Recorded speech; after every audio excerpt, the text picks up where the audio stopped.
Hi,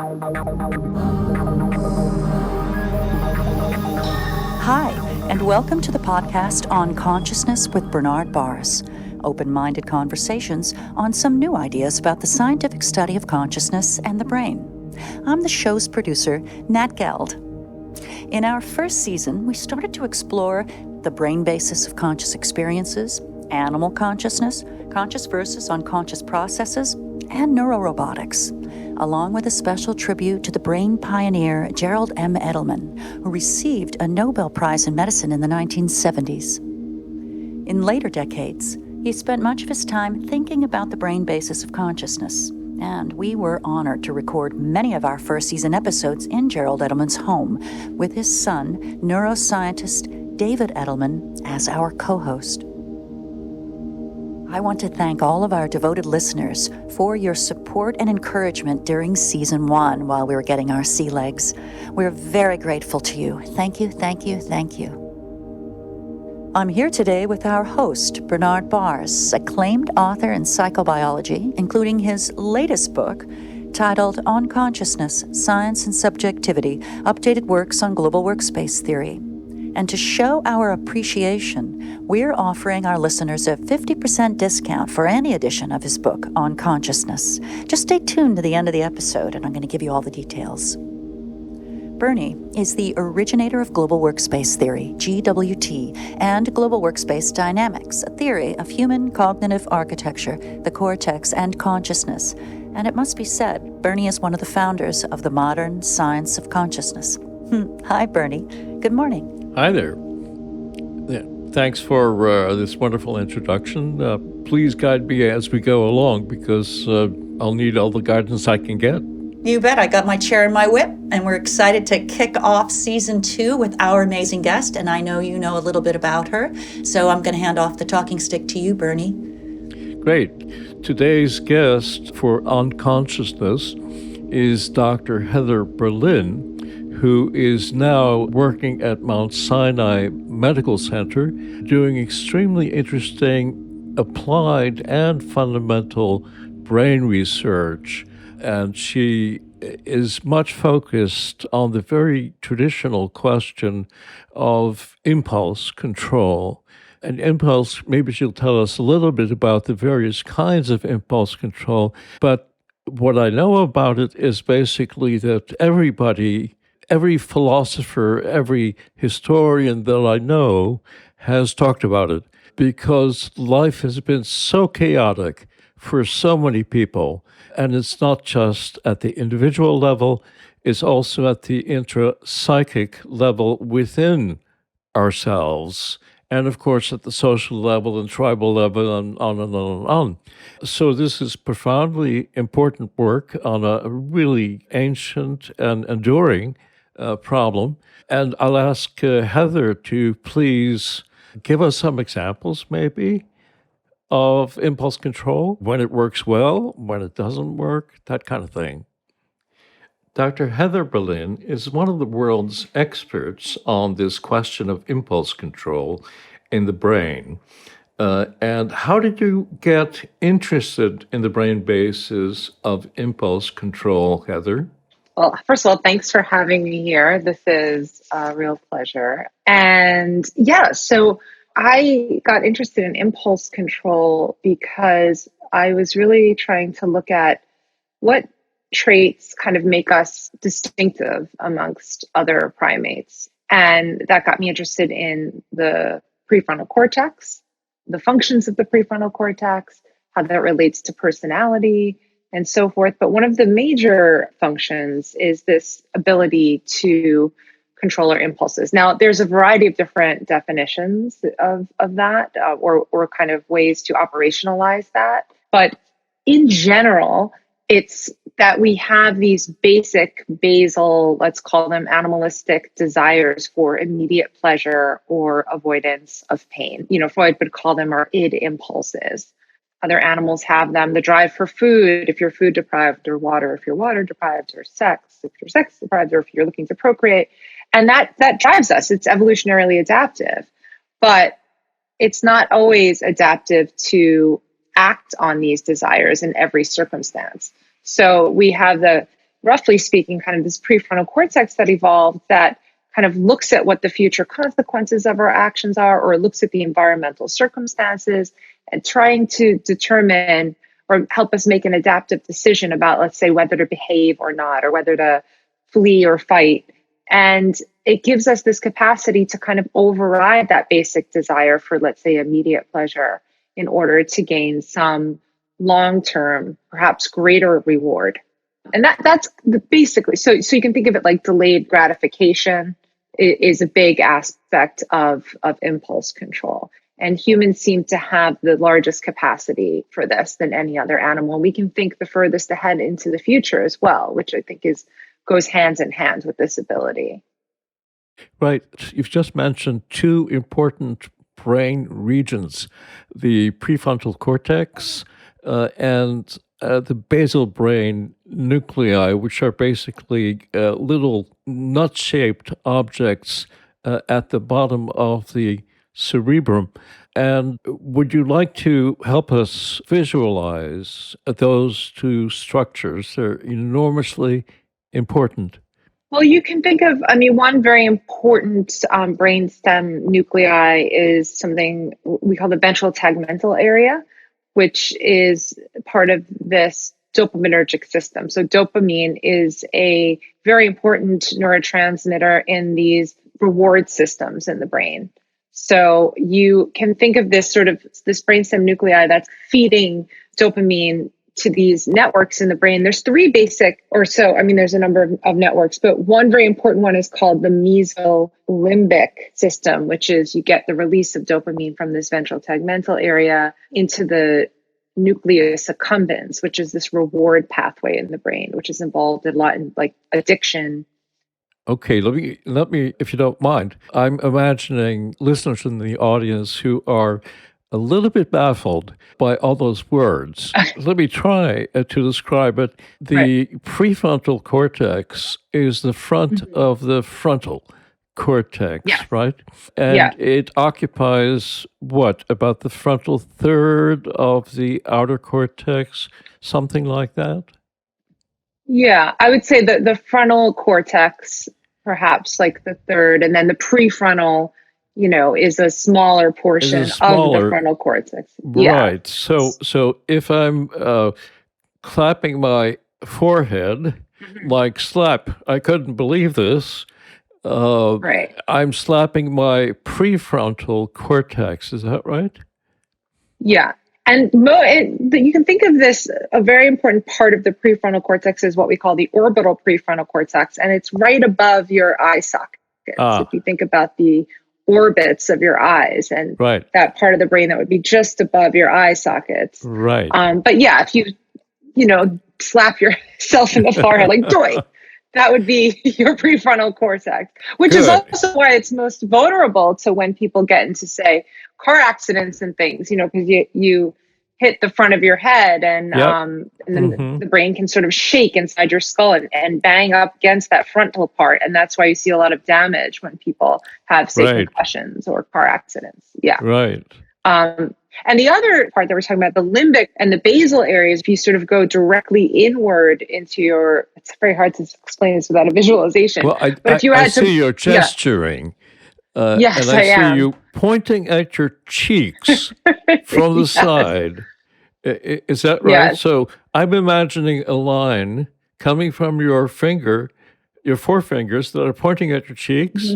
Or is it a little bit more back? I would say a little bit further back. Yeah, I would say like around where your ears are. If you went directly inward from each side, starting at your ears, just going straight in toward the middle of your head, around there is where you'd find these limbic structures like involved in reward, like the nucleus accumbens. Great.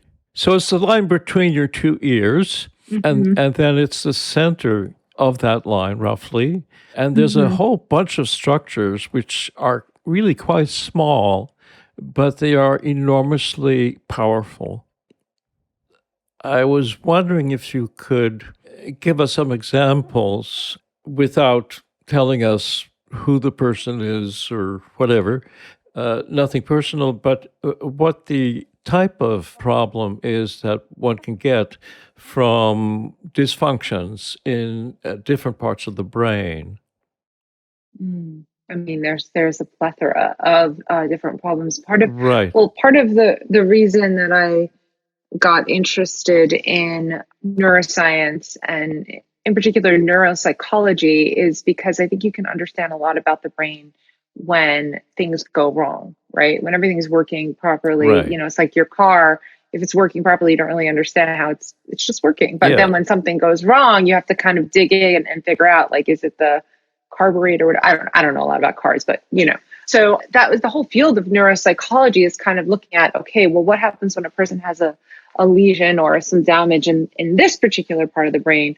Right. What is the dysfunction that kind of correlates with that? And that's how we kind of map out like localization of function in the brain. So that's in the field of kind of neuropsychology, and I can talk about some interesting issues there with patients. But then there's the field of closely related and overlapping psychiatry, where there's no clear like lesion in the head. Nobody has a particular area of brain damage because, let's say, by a stroke or removal of the brain because of epilepsy, let's say. But there's a subtle neurochemical imbalance, or there's a problem in terms of the neurocircuitry. And then you develop these psychiatric issues. But we can learn a lot from these patients. So one thing that I did in terms of my research, but I can talk a bit about individual patients, but just to get an overview of some of my research, I actually compared patients with lesions or damage in the prefrontal cortex, in particular the orbital prefrontal cortex that I mentioned before. These people either had neurosurgical removal of that part of the brain for various reasons, perhaps because of a tumor, or they had a stroke that affected that part of the brain. So they had a very clear lesion. And I compared them on their ability on impulse control, on a variety of measures to measure impulse control. I compared them to psychiatric patients who have impulse control problems. And in this case, it was people who have borderline personality disorder. Can you describe that yes. for us? Borderline personality disorder is basically they have unstable relationships. They go from like extreme liking to extreme hating of the same person. They have an unstable sense of self or identity, and they engage in a lot of impulsive behavior, like they'll go on a shopping spree, or they're sexually promiscuous, or they do suicide attempts, or a lot of self-harming behavior with cutting. I see. So this is a radical problem in people's lives. Yes. A lot of emotional instability, basically. And a classic example I often give is, this is an old reference now, but Glenn Close in Fatal Attraction is a classic borderline patient. Or a more recent one is, there was a film with Winona Ryder and Angelina Jolie called Girl Interrupted. So these unstable, unstable emotion, or not able to regulate emotions, which is a problem with impulse control as well, right? Because emotional regulation is, you have this emotion coming from that limbic area, and then the prefrontal cortex kind of regulates the emotion. But if you're not able to regulate emotions, it's a problem, in a way with impulse control as well. So these patients, what I found in this research was that they were behaviorally, when I did them these experimental tests, they were very similar to the people who had a lesion in that part of the brain. Oh, really? And that was, which was one of the first studies actually that had compared psychiatric patients to people with precise brain lesions. And then I also had a control group of people who had brain lesions in a different part of the prefrontal cortex, the dorsal lateral prefrontal cortex, which is a little bit further, like where your temples are. And those people did not have the impulse control problem. So we really were able to hone in on the orbital prefrontal cortex, as the problem. And the other thing they had in common, which was another aspect of impulse control, is time perception problems. Really? So they had a faster subjective sense of time. So the idea of, let's say, the classic marshmallow test, you can have one marshmallow now or wait and have two later, right? And children, this is a classic study that was done by Walter Mischel at Columbia years ago, where he followed children for years and found that the ones that could control the impulse and wait to have two marshmallows later had better SAT scores later in life, better body mass index, like more successful careers, all these things, right? But really, it was just a measure of executive. So if you're a child and and you can't stop eating the marshmallow, Yes. that's predictive of what happens later on in life. Is that right? That's what that study found. Now, there's some controversy later about this because they said that a lot of these kids, they didn't look at really like socioeconomic differences because let's say you take a kid from a, poor background and maybe like they don't Right. know if that next marshmallow is going to come. Like you better eat that marshmallow now Yes. because you don't know. So there were issues related to like not taking in the kind of environmental issue factors, but in general, I think it is a measure. It's an early measure, simple measure of executive function. And if you take that, if you scale that out to the rest of your life, when you're in college, do you go to the party tonight or do you stay home and study instead? And if you stay home and study, then maybe you get better grades, then maybe you get a better job, and you can just play it out across. But So that's all what I postponing immediate gratification. exactly. But what I found with the time perception, that it's not just about the salience of the reward, like I need that reward now versus later. Mhm. It's that people with prefrontal cortex dysfunctions had time perception problems. So waiting 5 minutes might subjectively feel like forever for Oh, them. It might really? feel like it's 10 minutes, right? So it's not just about the magnitude of the reward, it's also about waiting, the subjective sense of time and how long that is, because it varies amongst people. And I found that that same part of the brain involved in impulse control also is related to time perception. So And they now go we're hand in talking hand. about the basal brain nuclei, or we're talking No, about prefrontal cortex? the orbital prefrontal cortex, Ah, right? okay, Is good. yes, yeah. So, but the people who had dorsolateral prefrontal cortex Yep. Hmm. damage did not have the time perception problems, did not have the impulse control problems. So it was very specific to that Yes. part of the prefrontal cortex. Hmm. But these patients, working with them, was very difficult. So, for example, I was in London doing this research. Well, I was in Oxford, and I had to see the patients in London and take all my equipment, get to London. It was took me like 3 hours on trains and things. It was just outside of London, and I would get there, and sometimes the patient would say, I just don't feel like testing today, or Oh. or somebody would be having some sort of like. These were inpatients, by the way. They were self-harming inpatients. So they all had Hmm. self-harming as a kind of behavioral objective measure of impulsivity. And or somebody would have a breakdown in the hallway and I'd be in the middle of testing and then the patient would run out to the hallway to go see what's going on. It'd be a lot of drama. And then, they would just say, I'm not going to go back to testing anymore. So And that's it was very impulsive difficult. also.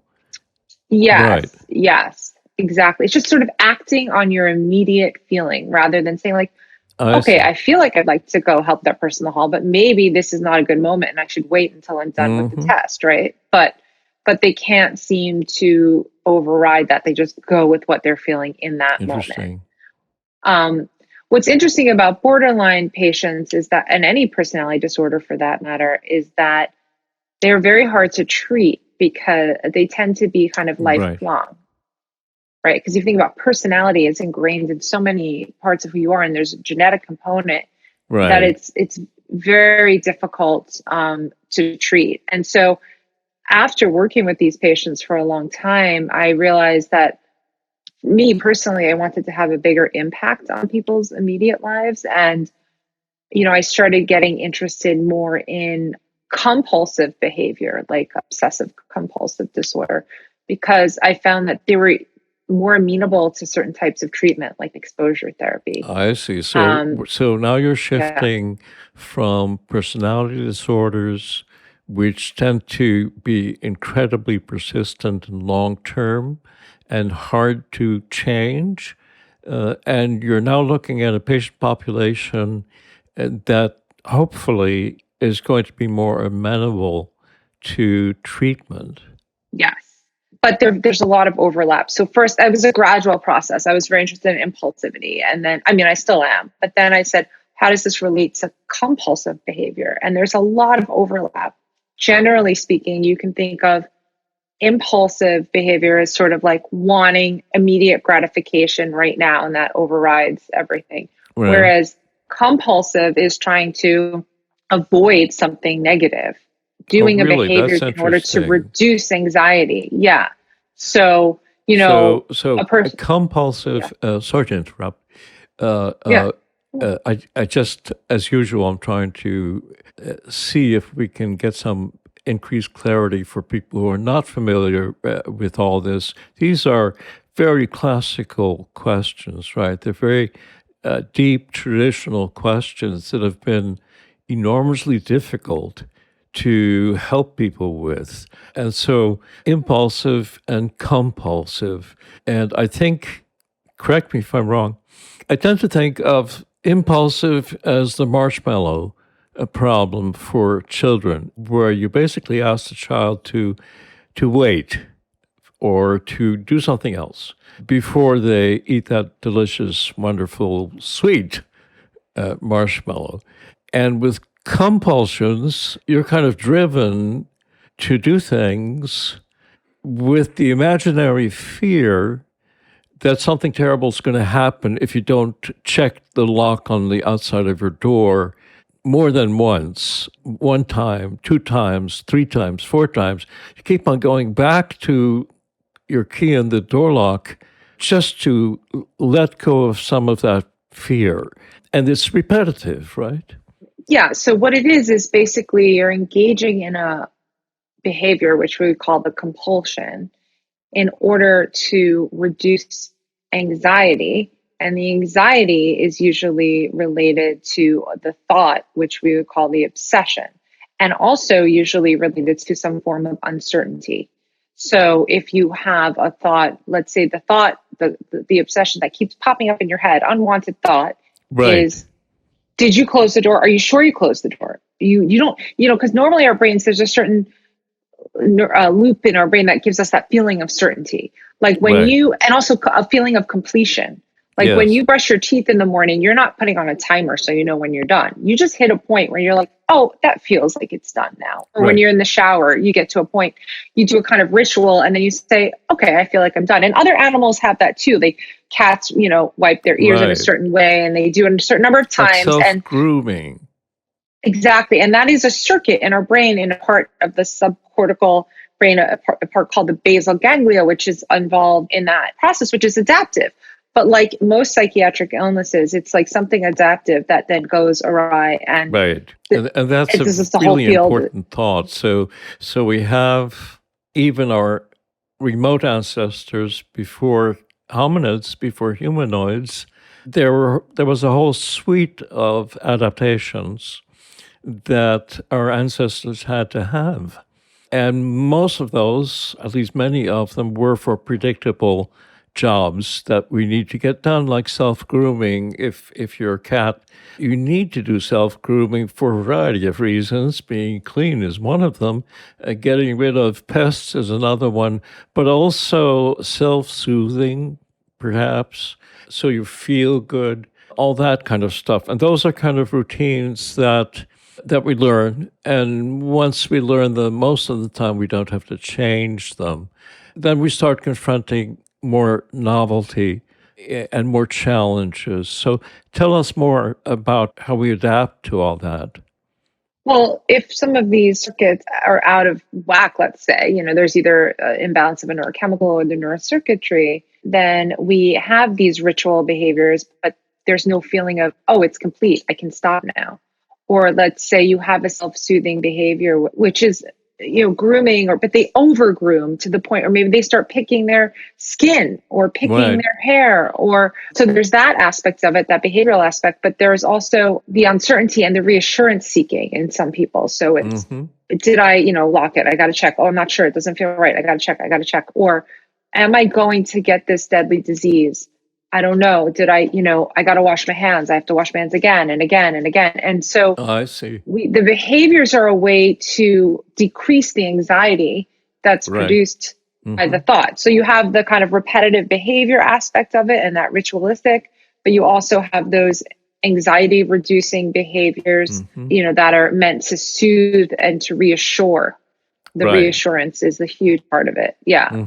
So those patients tend to be amenable to exposure therapy, which I can explain. And then also for severe patients, I've been involved in some trials where we actually use deep brain stimulation to treat some of those patients. And it's actually in the nucleus accumbens, in the ventral striatum, that you stimulate. And we don't know whether it's knocking out a faulty circuit or stimulating a circuit that's not. There's a lot of theories about what it's actually doing. And there's a lot of research in this area, but it tends to help.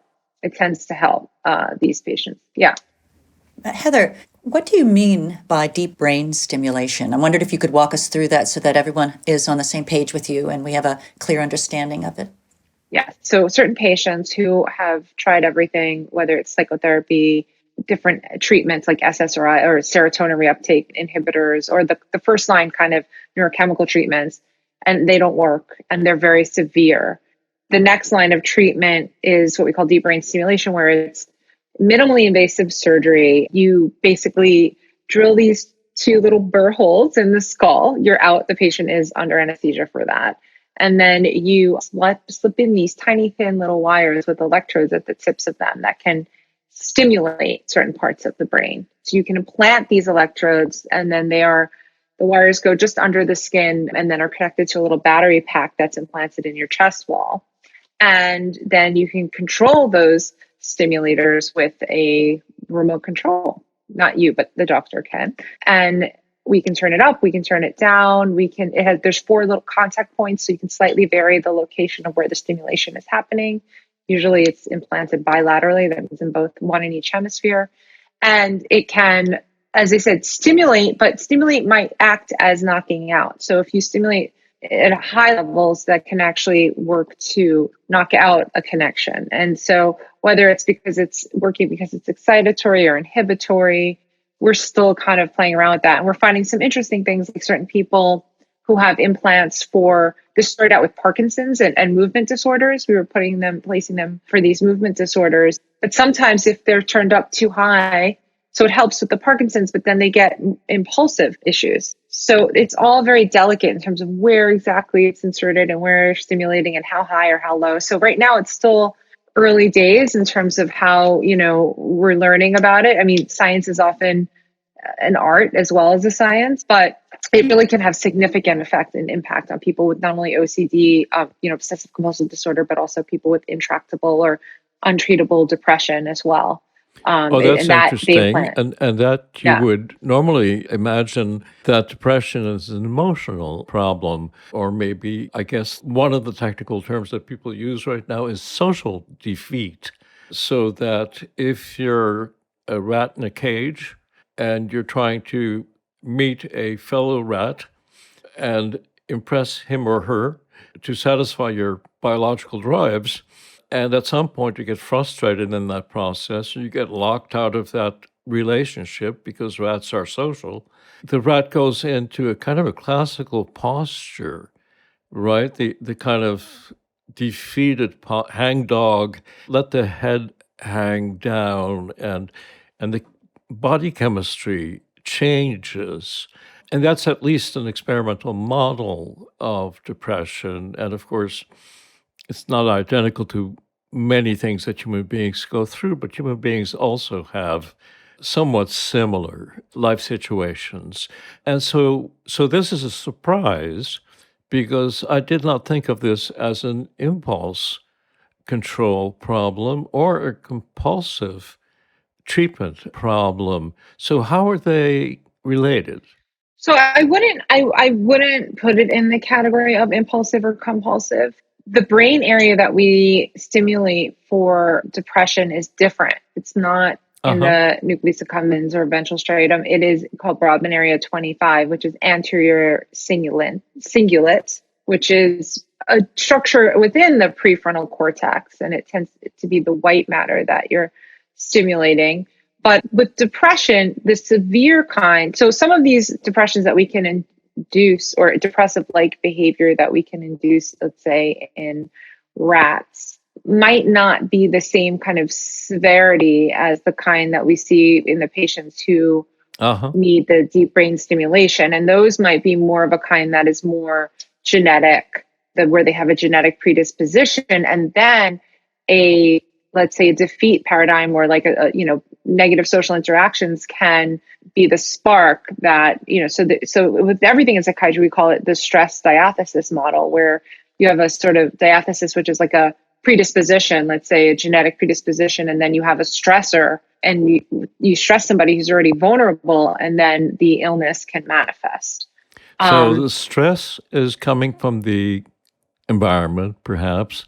Yeah. And right. the diathesis is another word for predisposition, which could be genetic or some kind of interactive thing, but it's prior, right? You come into life Yes. with that particular tendency. Mm-hmm. And what some people are looking at now is, as related to this, is resilience. Is why is it that some people can have the same severe stressor? Let's say you take war veterans, and some go on to develop PTSD, and others are resilient and don't. And what is different with them? And there are certain protective factors, one of which is genetic. Another is having a larger hippocampus and larger amygdala.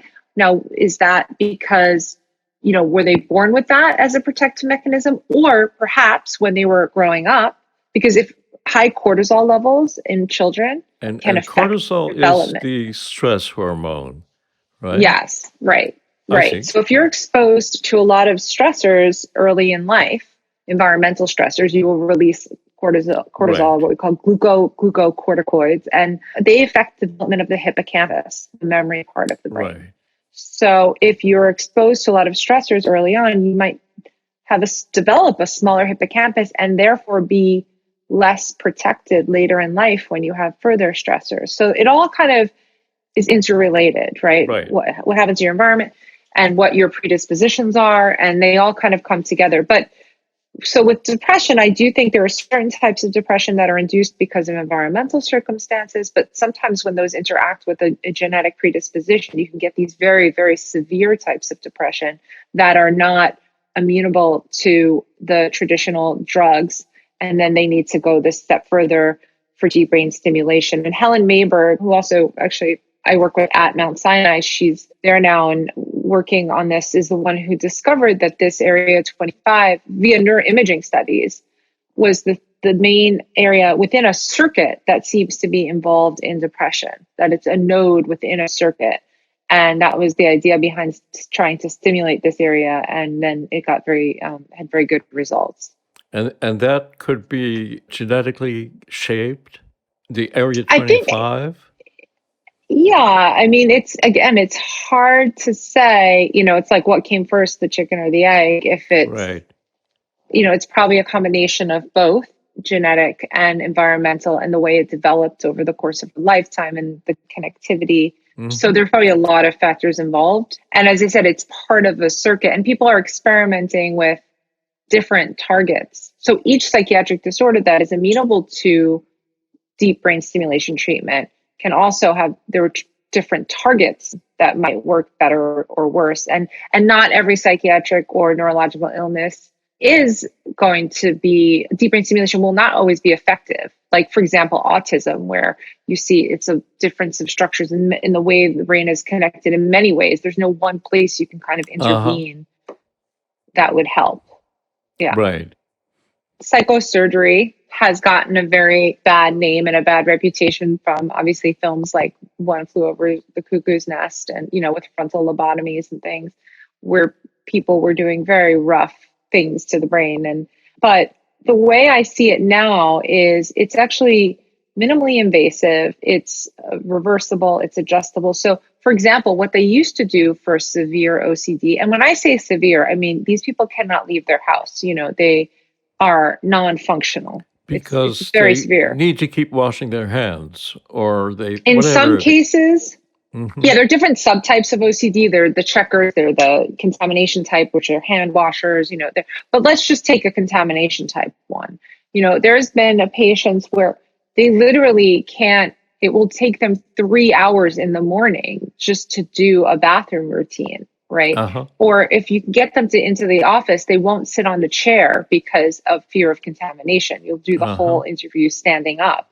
Mm-hmm. They have to, if one patient had a spouse where, the spouse, there was like This was before pre-pandemic. And by the way the pandemic has affected people is We're talking interesting as about well. the COVID COVID. virus. Yes. Right. Yeah.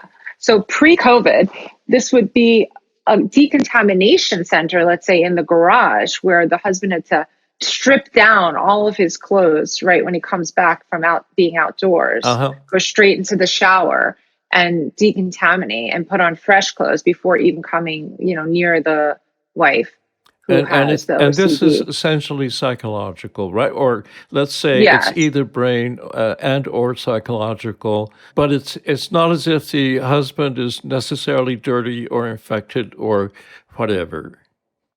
No, exactly. Just would have been coming from the outdoors, but in the Right. off chance that he might have some strange contact. I mean, I had a patient who had a fear of toxins. So it wasn't so much like getting a virus or something. It was toxins like in cleaners and in Ah, everyday products. And so there's always like a little bit of truth to it. Like there are these endocrine disruptors in certain right. things. But she had this fear that her child, when her child was in utero, that she exposed them to contaminants Ah, and she became just obsessed with it. And so, like, to the point of, going to Starbucks, like, you can't touch the counter because that counter would have been cleaned right. by some toxic thing, and it went on and on to the extent the water, what's in the water, and the water's contaminated, and so Mm-hmm. it's just all day your thoughts are consumed by this, and Right. you're incapacitated, you cannot function. Right. So these people who, where nothing else works, they used to go in and actually lesion those parts of the brain, Mm-hmm. like sort of a lobotomy, but for not the frontal part of the brain, but for these subcortical structures. And then if it doesn't And work, these now you are have brain tiny, brain tiny, damage. tiny lesions, I assume. Tiny lesions, but they're still permanent. And if it doesn't work, now Right. you have So brain it's a damage. very serious ethical and medical question, and people argue about it and think about the pros and Right. cons and so on. But in this case, so it's an alternative to that lesioning. So now you just sticky in electrodes, it's reversible, it's adjustable, it doesn't damage Right. the brain. So it's a really viable alternative to the lesioning, and it's much more targeted. And finally, if you think about with depression, severe depression, they would have ECT or electric shock therapy, Right. which can have a lot of memory issues can occur from that. And you're basically, it's like if your computer doesn't work, you're turning it off and turning it back on again and like rebooting it and something happens. Whereas this is like your computer is broken, you shut down a particular app, and solve the problem. Like it's much Right. more targeted than having to just boot the whole system. Good. Natalie had a question. What types of successes have you experienced?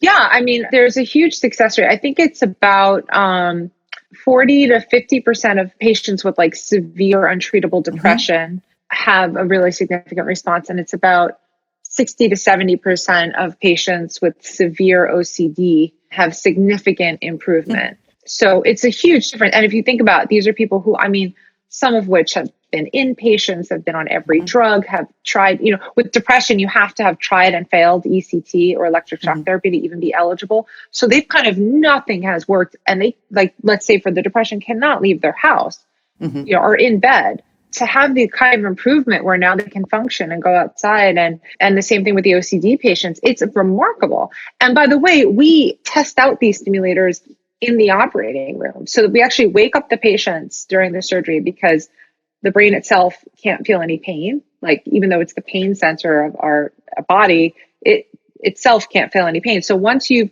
put them out to like cut through the scalp, which does have pain sensors, but once you're in the brain, you could personally be fully awake and you talk to them. And so we will test out the electrodes in the operating room. And in many cases, you can see an immediate, like a person with depression, suddenly you turn on the electrode, you don't tell them when it's on or off, right?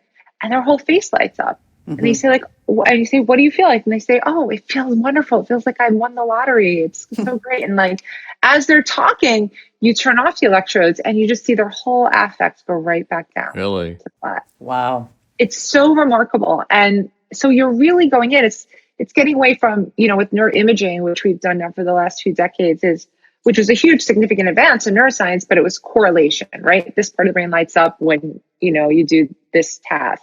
Right. Now we're getting at causation, we're going in, we're stimulating particular parts of the brain, and we are changing people's emotions and thoughts and behaviors. And And so sometimes you it's a really see very it powerful. instantly, right? Yes. Yeah. Yeah. And that's amazing, especially if you spent your life as a psychotherapist, for example, and just worrying about these problems in your patients that they bring to you, and you have a sense that there isn't anything you can do, or it would have to take years, or it's too expensive, or something, and suddenly there is a miraculous solution that you never expected.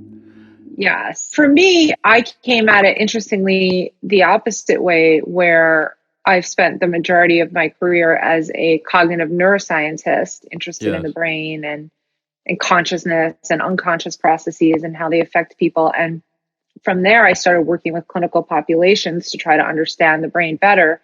And then from there, I got very interested in wait, how can I have an impact on just an individual person in their lives? Right. And that's when I more recently did a respecialization to also get a clinical license so I can treat individual patients. Oh, really? Using my knowledge and understanding of the neuroscience to help is sort of a neuroscience informed kind of treatment using psychotherapy. But so I kind of came at it from a Yes. different angle, first being a neuroscientist, then becoming a clinician only recently. And now I can kind of combine these two perspectives. I think it's unique. I think a lot of people are either just kind of looking at the hardware and seeing how that works, or looking at kind of the Right. software, so to speak. Mhm. But how they're intimately related, I think is very important, both for research and for treatment So purposes. the So, yeah. science is getting there, is your sense. Is that correct? I mean, we're moving obviously it's a slow process and one discovery begets another and another. But there are some, like I would say honestly, in terms of psychiatry, the last like 50 years of psychiatry, there weren't significant developments. There'd be an Right. SSRI, and maybe you have like a slight variation on which receptor you are targeting, and very Yes. subtle. But recently, I'd say in the last 5 to 10 years now, we're having this kind of renaissance in psychiatry in this area of the psychedelic psychotherapy and rediscovering the use of psychedelics to treat different psychiatric illness. And I think it's really a big breakthrough. And I've seen it profoundly anecdotally in patients, but also in the research. And now, for example, Mount Sinai is starting a center to do experiments with psychedelics, and there's Can you tell MDMA us? for That is PTSD. very Yeah. interesting. It's going to be very, very fascinating to many, many people. So, can you give us a little summary of the new discoveries in the use of psychedelics? So there are a number. One is the use of MDMA, or what would be like the street drug of ecstasy, or now they have Molly with a more pure format. But that for the treatment of PTSD, there is, and I could talk about each one in detail, but just generally speaking, there is psilocybin, which is the ingredient in mushrooms, psychedelic mushrooms, to treat anxiety and people with end of life issues, who have, let's say, terminal cancer and have severe anxiety about death. And then there is ketamine, which is not quite a psychedelic, it's a dissociative anesthetic, and that for the treatment of severe depression and particular suicidality. And it just has a immediate, profound effect.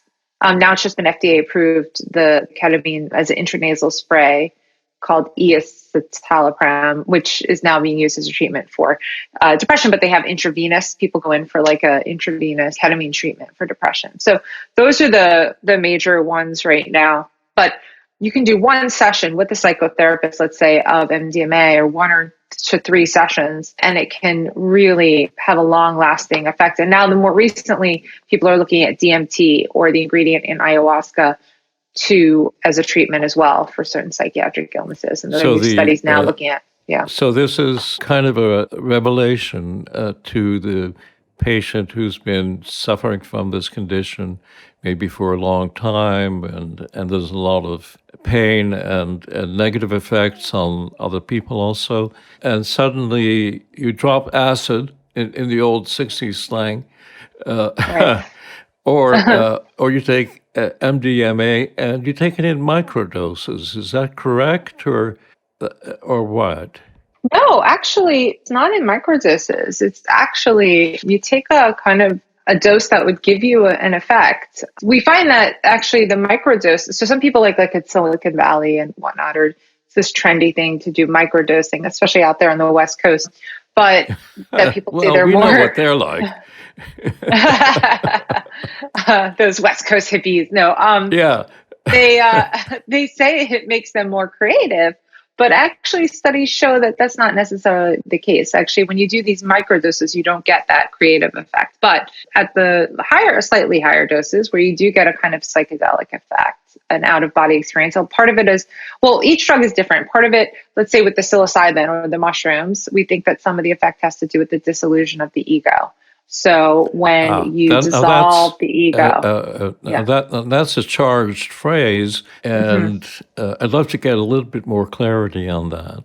So kind of our ego is like our sense of self. But when we look at where that is kind of instantiated in the brain, there are certain parts of the prefrontal cortex, back to the prefrontal cortex, that kind of encode our sense of self. And one in particular is a part I mentioned before, the dorsolateral prefrontal cortex, which is like our sense of agency and also like our inner critic. So when we ruminate and we have anxiety, you actually get increased activation of parts of the prefrontal cortex. So like with impulse control problems, you have decreased activation in that parts of the prefrontal cortex. With compulsive or anxiety, you have overactivation. So that rumination and going in circles and you can't stop. And the inner critic, oh, what do people think of me? How am I doing? But if you turn that part of the brain down. At this very moment, you are pointing to your temples. Is Yes. that roughly correct? And Yes. that's important for people who don't cotton to the long words like dorsolateral cortex and such. Yes. But that's very, very important. It sounds like those are real discoveries. Yeah. And so it's kind of like the part of your brain that is the filter system that filters your behavior to make sure you're conforming to social norms and whatnot. So one thing, obviously there's the anecdotal, like suddenly these patients where we've tried everything, nothing works, and suddenly they have these profound shifts that are long lasting. And so the next question is, well, what's the underlying brain mechanism, right? Because with the psychiatric medication, you have to constantly be on it for it to work, right? Every day you wake up, you take your, whatever it is, your serotonin agonist, and as soon as it wears off the next morning, you got to take another one, right? It has to stay in your system for it to have the effect. Whereas this, you do it one or two times and something changes and suddenly, the anxiety is gone or the depression is much better. And so what is it? And so we have some hypotheses. Well, one thing we know is that, let's say the psilocybin tends to affect this dorsolateral prefrontal cortex, which is, related to our sense of self. And when it's turned down, you kind of lose your sense of self. You feel interconnected. You kind of get that sense of like oneness with everything, something larger than yourself. And all these like little individual problems and the ruminations kind of dissipate. And that's almost similar to like when people are in these flow states or certain meditative states where you lose your sense of self and you feel is associated with very positive emotions. And there might just be some sort of, because of this interconnectivity, like some sort of psychic shift in a way that is long lasting, that is permanent. And so like, let's say, for example, the fear of death, which is actually, if you dig deep enough, is the sort of underlying a lot of our anxieties, right? Like, why are you afraid of, let's say, contamination type OCD, like afraid of germs? Well, it's because I'm going to get some bad disease and I'm going to die. And death is like the ultimate fear. Or why are you afraid of spiders? Because spiders can be poisonous and bite me and I'm going to die. So if you take away that deep-seated underlying fear to much of our anxiety, which is death, and if you can remove that, then it's sort of like a domino effect and all these other things can fade away. Or like with depression, a lot of the rumination, it's the idea is that your default mode or your kind of basic mode that your brain is in where you're not engaged in a specific task if your default mode is rumination, like whenever you're just thinking to yourself, you're ruminating. But this psychedelic experience can almost break that cycle, or break the kind of strongholds that these negative emotions have over your executive function system, let's say, that it can just have a profound shift. That's with the psychedelics. With the MDMA, it might be slightly different. With the MDMA, it's that you might be in a very comfortable state when you're on it, and that it allows you to bring up these uncomfortable memories that normally provoke a very negative like emotion. So you can't even tolerate it. You have to suppress it. But in this case, it allows you to bring it up in a neutral or in a positive environment, and in a way like reintegrate it into your brain so you can have the memory, but it doesn't have to be associated with the horrible trauma like you experience, like reliving the events, right? A lot of people softening it, right? Exactly. So in a way, you still say, okay, yes, that happened to me, but it's not going to trigger all these horrible emotions. And so it's almost like breaking that cycle and using the drug spiral, right? Exactly. They actually take the drug and have the experience with the therapist present. So it's not like, because some people are like, oh, I just go to the club and, do the MDMA, right, and then I'll see my therapist the next day and I'll be fine. No, it's actually a very prescribed, it's a trained therapist who you go in a room and might be an 8-hour session where you are sitting with the therapist and they are guiding you through the experience. And it's a way to actually uncover things that might be suppressed for a very long time. This is, let's say, with the MDMA and PTSD, because like I said, each one has a slightly different effect.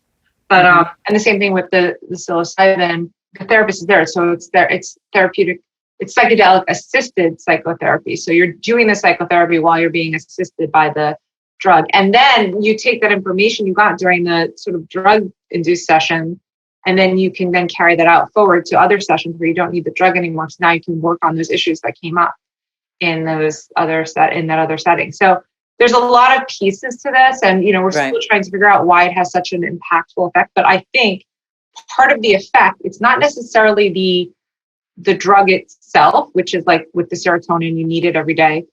It's the psychic effect somehow, the actual experience, the psychological experience, rather than changing your neurochemistry. It's allowing you to have a certain psychedelic experience or have a certain perspective, a perspective shift. I liken it to those astronauts that have an overview effect. They see the Earth from above, from far away, and it eventually shifts their whole perspective, right? And that kind of shift in perspective that these drugs allow, just you can have that experience with you. So again, it's not about the psychopharmacology per se, like the traditional psychedelic drugs. It's about the experience. And that's why those microdoses don't necessarily have the kind of impact, because you actually need the psychic effect. So there's been some research with the psilocybin looking at kind of mapping out brain connectivity and using also something called MEG, which is a neuroimaging technique as well. But what you see is greater signal diversity across the brain. So if you think about it, if you're like trying to map out connectivity, you see a lot of like local connections in the brain, right? And some long range connections in terms of like communication pathways, let's say, or like if you have a bunch of roads in the brain, like which are the ones that are the most heavily trafficked, right? And they tend to be more local ones with a couple of long range ones, but they're filtered, because if your brain was communicating every place all the time, it would be sort of chaotic, right? You need some filtering so things make sense and they're logical. But on psilocybin, we see there's sort of like an opening of the filter. So you get a lot more traction across a whole variety of different connections. So there's sort of more dialogue between different parts of the brain, which can be chaotic if you're in that state all the time. I don't think it would be good to be in a psychedelic state all the time. Maybe it'd be a bit like having, schizophrenia, where there's too much stimulation and not enough filtering. But in these states, you get this, as I said, this greater signal diversity, greater, possibilities in terms of pathways in the brain, in terms of connection. So in a way, you can think outside the box, right? If you were to think very divergently all the time, again, a lot of the thoughts might not make sense. It might not be tied to reality, but occasionally, if you can go into this brain state, it can actually be therapeutic. right? If you can go there in a kind of, again, a controlled environment for a limited period of time, it allows you to have a different experience of reality, because, our brain is just approximation. See the Right, forest for the trees, in other words. We're what? Yeah, exactly. So this kind of allows for a wider repertoire of possible, let's say, brain states and experiences in the moments. I have a question about, let's say, pharmaceutical addiction tapering. And if someone's being treated for, let's say, anxiety or depression on a benzodiazepine, for example, and they want to taper off, is this something that could help them actually achieve it? And if so, how? And what is the efficacy? Yeah. So, I mean, with any, especially like the benzodiazepines are very addictive. So no matter what, like, it's never good. It's not recommended to just stop, right? You have to taper off these drugs because you can have very bad effects, actually, even with the serotonin drugs as well. Your brain, because of neuroplasticity, it accommodates to certain drugs. It changes its synapses to accommodate the drug. And so if you suddenly take away the drug, like, you can have very bad effects. So the idea is to taper down with any drug regardless. But it might decrease your need for the drug, because if you're taking, let's say, a benzo for anxiety and suddenly you do the psychedelic and your anxiety is gone, then it would make you don't really need the benzo anymore. And then you can actually taper off. I don't know that it would change the tapering off process. So, like, let's say, for an example, I'm just going to do an extreme example of, like, someone who is doing cocaine, right? Let's say someone who's doing a stimulant. It could be methamphetamine, whatever, that suddenly the brain is getting overstimulated and the brain wants homeostasis. It wants to adjust. So it tells, the DNA, like, tells the proteins what to do. And it's saying, there's too much stimulation. We need to downregulate. We need to shut down some of our receptors so that we're not getting overstimulated, to adjust for this new environment, because there's so much, let's say, cocaine in the system. And so it does. It's a process of, let's say, shutting down some receptors so it doesn't get overexcited. Suddenly you take the cocaine away, and now the brain is understimulated, right? And then it needs the cocaine just to feel normal. And there's a process where it needs to now upregulate again. It needs to kind of open those those receptors and regrow them to adapt to that. And so that readaptation process, that's where you get a lot of the withdrawal symptoms as you're changing back over to readjust.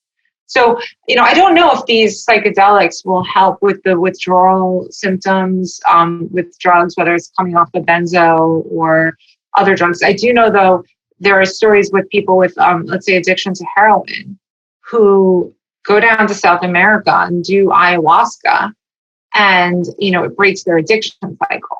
So I just think there's a lot we don't know yet about how these drugs work. And that's hence why, like, Johns Hopkins now has a Center for Psychedelic Research, and, like, it's becoming mainstream now that major institutions are saying that this is a legitimate thing and we need to start really studying it and understanding the science, because I think it just got a bad name in the 60s. It became like, just stay away and this is dangerous. And it wasn't really investigated properly. So now we're actually doing the work to see, what's actually happening in the brain. Why is it having these profound effects? And there's just still we have yet to discover. Great. That's a big surprise, of course, because of what seem to be the risks of psychedelics. And you always have to weigh risk against possible benefits, but then you have to know about the benefits. Yeah. And what you're saying is that the evidence has been coming in for benefits in these very, very difficult life situations that people do get caught up in. And that's really important. One of the readings I did last night talked about mystical experiences as possibly being curative or at least helpful in some situation. What are your thoughts on that? Yeah, I think that anything that can give you an experience of connectivity or being sort of something larger than oneself can be very therapeutic. So I think the thing with the psychedelics is that it's a quick way to jump to get there, but you don't necessarily need the drugs. If you can get there in natural ways. And that's how I kind of started down this road, because I got interested I was interested in the unconscious and unconscious processes, but I got interested in how to access the unconscious. And one way was creativity or getting into these flow states. And kind of got interested in what's going on in the brain when we're in these flow states. And then like, oh, look, that's similar to what's happening when people do psychedelics. It's also similar to certain types of meditation. It's also similar to certain types of dream states. So I think that if people can train themselves, whether it is to get into a meditative state, like transcendental meditation, or creative states, where they're in this flow, where you lose your sense of self and time and place, you feel a sense of connection with like everything and the sense of kind of peace and grounding. And so that it's almost like the anxiety and the depression can't coexist at the same time. Like if you're in that one brain state, you can't be in the other. So they're almost antithetical to each other, because in one sense, you have a decreased dorsolateral prefrontal cortex when you're in these flow states, and then in the other ones you have increased activation. So it's like if you're in one, you can't be in the other. And so I think some of these drugs are quick ways to access that, but you can get to these, or if having a mystical experience can be transformative. You don't necessarily need the drug. So if you think about experiences, I don't know, I've backpacked across Europe, and I went to these exotic places, and I would have some of these mystical experiences, like being on top of a mountain in like the Isle of Skye in Scotland, and looking out, and it's almost like people have a religious experience, but it's all about just being connected to something larger than oneself, because we're only here for a little blip of time. Our individual lives, we have these big egos, right? But they're really relatively like kind of meaningless. And that's also profound, like this sort of existential meaninglessness of it, yet they're full of meaning. And so, but sometimes connecting with the other, or being outside yourself, or seeing the larger picture, can separate you from your little life problems that seem to be so big. And they can have a really therapeutic effect, that people can kind of get that perspective, like a kind of cosmic perspective, as some people call it, and then feel a little bit like separated from their daily life, whatever, they're having a fight with their spouse or something. But in the great picture, in the grand scheme of things, it's not that, tragic. So I think those mystic experiences, if you can find them, and however people can get to their own personal kind of flow state, or whatever you want to call this, they should work towards that. And the drugs, as I said, are really a quick route, or a route for people who have such severe, trauma, where it's difficult for them to achieve these states without the help of a drug. Interesting. And what's new about this, I think, of course, is that it appears to be a systematic piece of science that this is coming out of. So it's no longer quite in the realm of the absolutely mysterious and inconceivable aspects of experience. It looks like it's almost becoming a recipe, let's say, that human beings can be safely guided through, and which can be life-changing. Yeah, as we understand more, we can understand about, the underlying neural mechanisms. We can understand more about like the correct dosage, or, the interactive effects, and, what to stay away from for certain people. Ultimately, it'll come down to an individualized approach. Like, how does your particular genetic structure going to interact best with which one of these drugs, and at what dose? And, starting to refine this process, because everybody is different. For example, DMT, it affects the serotonin system. There are certain people who are on certain types of drugs that you can't take if you're on MAO inhibitor, monoamine oxidase inhibitor, which is a treatment for depression. You shouldn't take the DMT because that can interact with each other and affect the serotonin system. So there are all sorts of things that, as we delve deeper, that we can refine the process. And it's the same thing with this analogy with marijuana as well. Like when I was a kid, there was like, you would, I don't know. I hear you would just like get a bag of some random stuff. And nice switch. A friend told me, I'm holding it for a friend, but anyway. Yeah, exactly. I heard this from a friend. But you would get a random bag of weed from someone and be like, okay, I'll smoke this.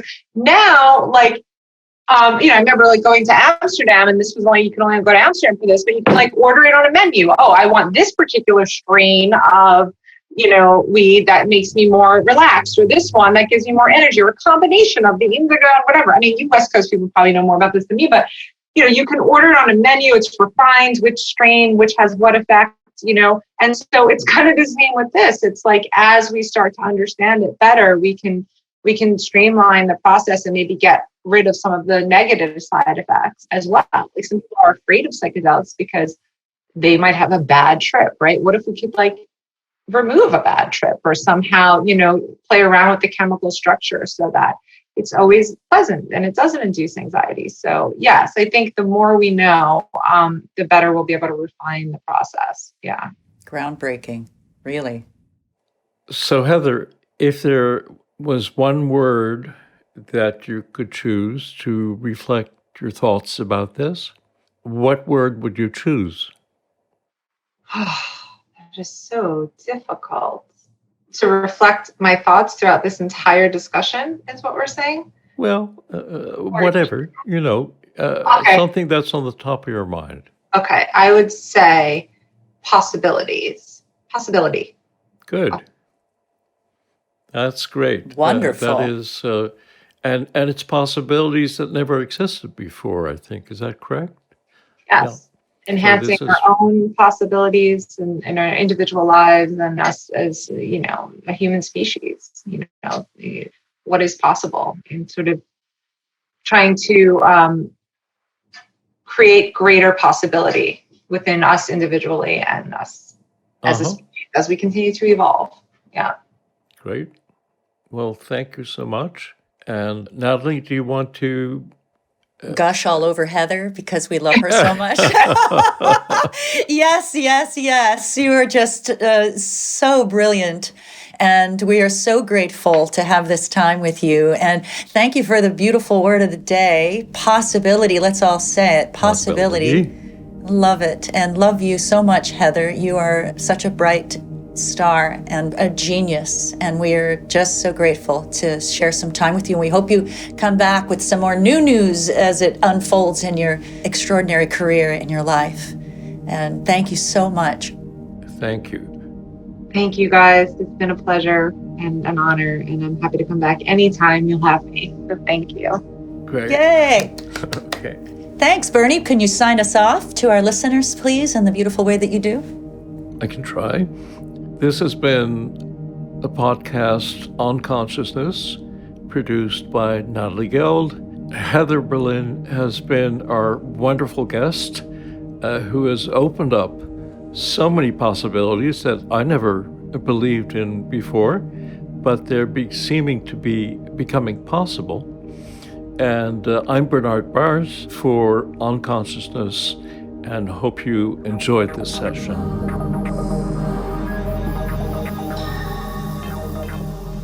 As promised, to show our appreciation, we are offering our listeners a 50% discount for any edition of Bernie's book on consciousness, science, and subjectivity, updated works on global workspace theory. Just go to shop.thenautiluspress.com, spelled shop.thenautiluspress.com, and be sure to enter the word books, BOOKS, in the coupon code box during checkout for that extra 50% savings. Of course, Bernie's books are available everywhere books are sold, although your 50% discount is only available in the Nautilus shop. If you'd like to discover more about the conscious brain and learn more about global workspace functions, please visit Bernie's new website at bernardbaars.com. And I'm going to spell that also, BERNARDBAARS.com. And thank you for listening.